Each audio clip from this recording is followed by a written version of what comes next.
Yun. So, yun guys. So, meron tayong Realme C11 2021 3231. So, nakalimutan niyo yung pattern. No, nakalimutan yung pattern. So, gagawin lang natin dito guys. Gagawin natin dito, power off lang natin. Pagka power off natin, punta tayo dito.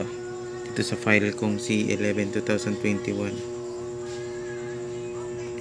So, ang kailangan i-download guys, ito. RMX, SPD driver, SPD research. Mamaya ilalagay ko yung tools sa description. So, once na na-turn off nyo na guys, so, i-extract nyo lang yan. Dito naman yung mga password. No? Yan. Yung password ng RMX, ito.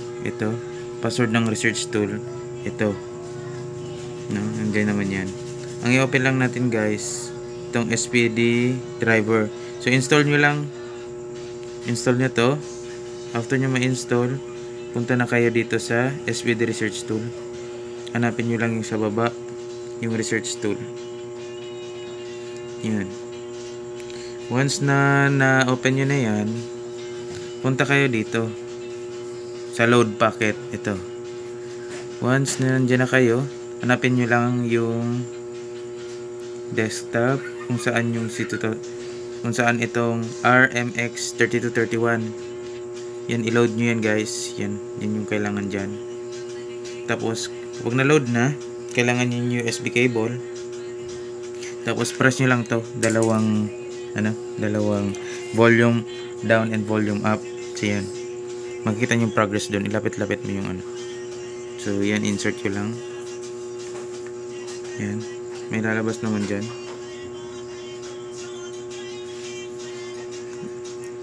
Start nyo muna pala guys. Start, then insert nyo. Sorry. Yan, 1, wait nyo lang, 2, hanggang sa matapos guys. 5, 6, 7, 8. Yun, pag nag-pass na guys, tanggalin nyo na. Automatic na yan. Open nyo na. Yan, maglo-loading lang yan.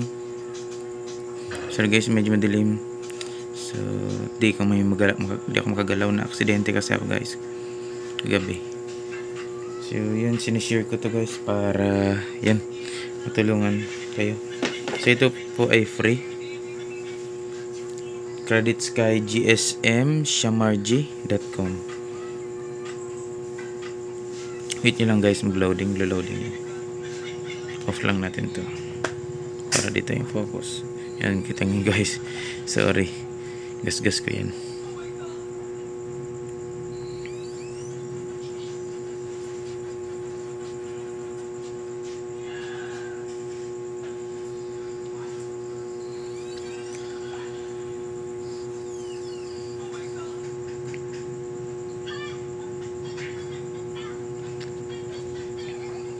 So, medyo matagal yan mag-loading guys.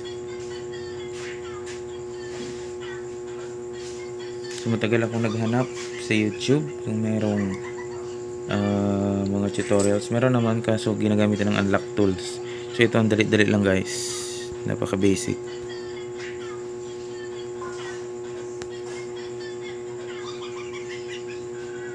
Yan, ako na mahahawak guys.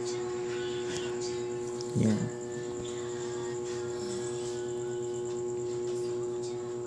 Wait nyo lang mag-open.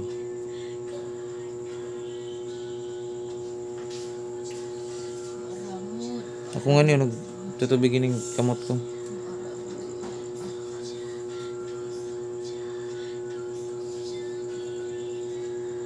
Mas masakit ka lagi sa kapo.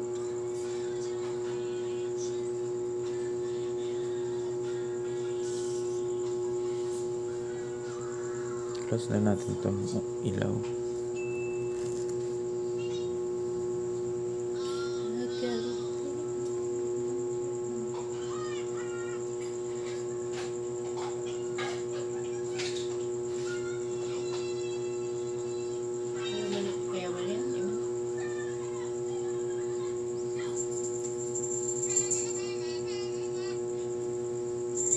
So yan, nagbukas na guys.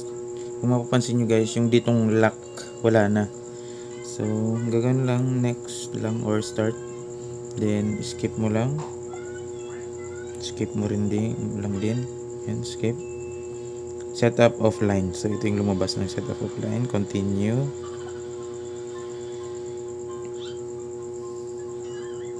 Ganyan, wala na yung verification ng Google account at screen lock. So next lang. Skip lang guys. Ito kung makikita nyo, skip.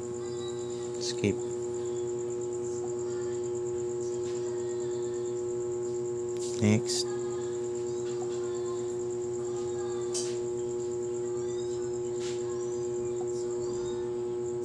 Skip lang natin guys. Yan, so bumukas na. No? So okay na. Yan, bukas na guys. So yun lang. Thank you.